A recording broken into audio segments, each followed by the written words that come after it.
Hey, George, if you're not experiencing a little bit of anxiety right now, just from spending all that time cooped up at home, you might be experiencing it either from your job or even just worrying about getting the virus right now. Katie, I'm live at Willow Creek Golf Course in Rochester, just one of hundreds of facilities that will reopen to Minnesotans tomorrow.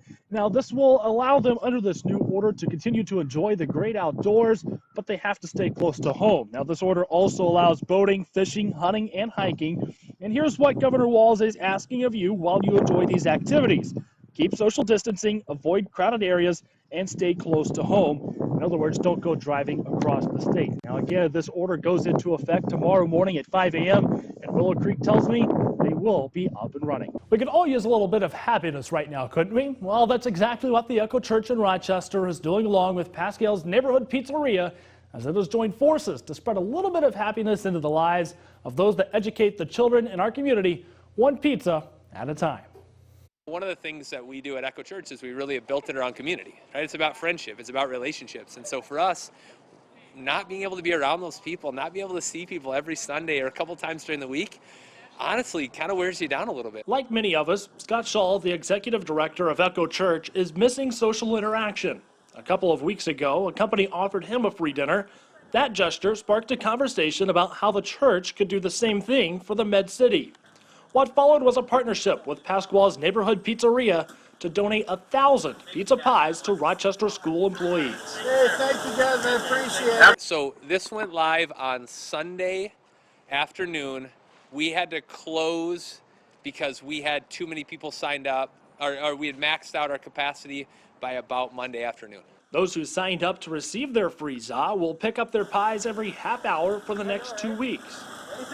The church chose school employees for the chargeless pies because it fits with the values of the congregation. One big core value of Echo Church is that we really believe in kids. And we believe our teachers and our school staff make a huge influence on our kids. Now, one of the things that a lot of us are going through right now is we have our kids at home trying to teach them ourselves. Teachers have never appeared more valuable. School staff, administrators, all those things are more valuable to people. And so we just want to say thanks for something that goes probably without being thanked too often. And it may also be described as a simple effort to spread a little joy. A little bit of joy in a time where it's actually even just being able to wave at people in cars, I think, has made a difference today. It's just nice to be around people again.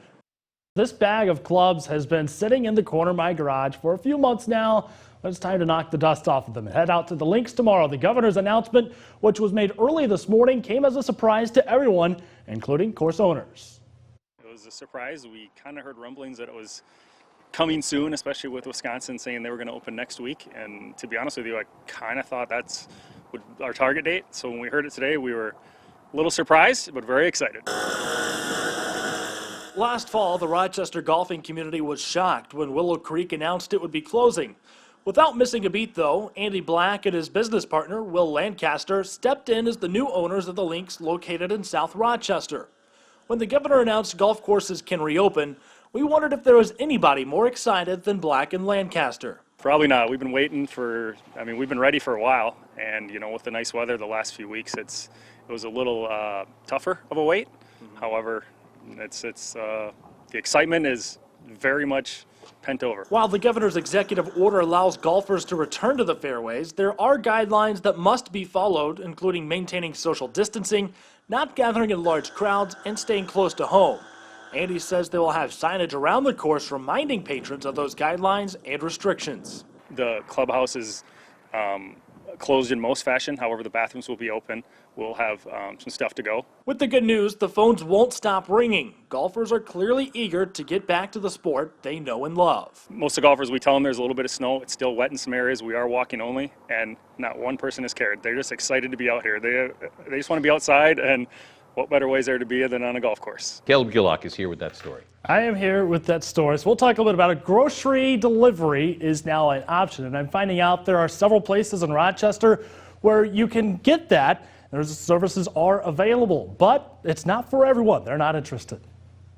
We haven't done online grocery shopping.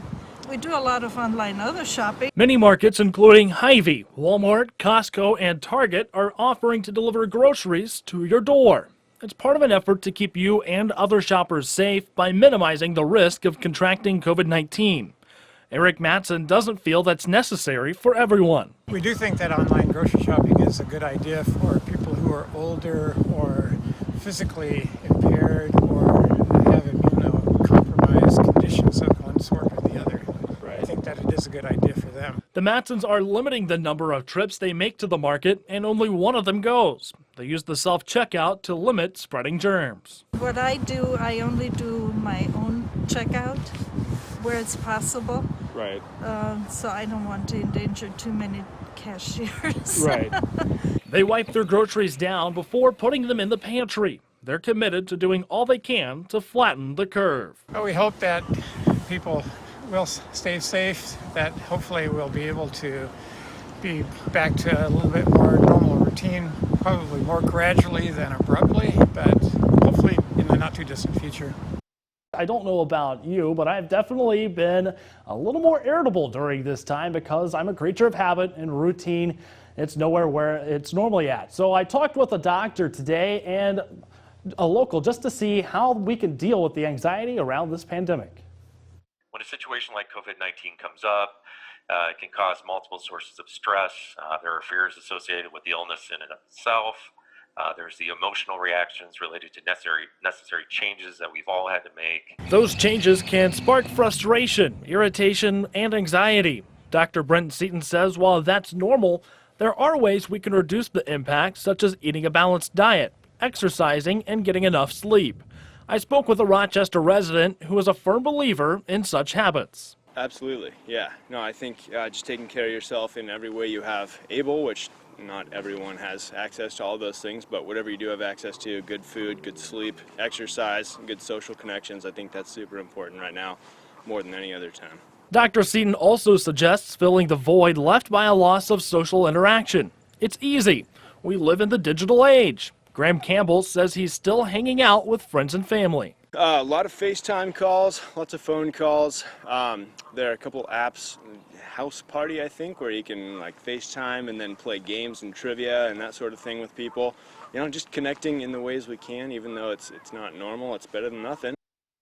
Now, personally for me, I've noticed that just getting outside for a bike ride or taking the dogs on a longer walk than normal, that's been a really good reset for me, guys. The best part of it is you don't even have to leave your recliner to visit destinations you may have never even known existed. All you need is a computer or a smartphone to travel the world. Midwesterns, we like to travel. We want to get out. We want to explore. Yes, travel is down by all means because flights have been canceled because the airlines and the CDC are advising people not to travel. Flights are down by about 95% right now, which means you can get a pretty good bargain on a plane ticket. I'm supposed to head to Tennessee at the end of May for vacation, and as long as that still happens, I can get a one-way ticket for about $87 right now.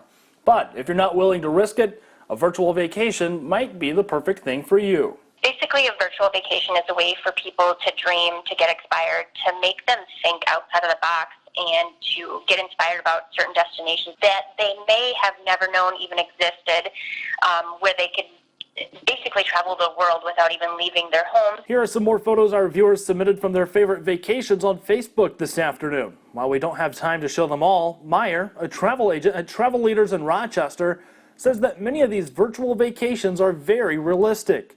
The only thing missing is the sense of touch and smell. Basically, it's all online, and they are either, some of them are either travel logs or just straight up videos that really, if you watch any of ours, it gets in depth. I mean, some of them make it look like you're actually riding a roller coaster at Disney World. And if you're worried about booking that actual next vacation, there's no need to. People still want to get out of here, and they know it's going to get back there to traveling. And January, February right now are just blowing up for sales. It's absolutely crazy.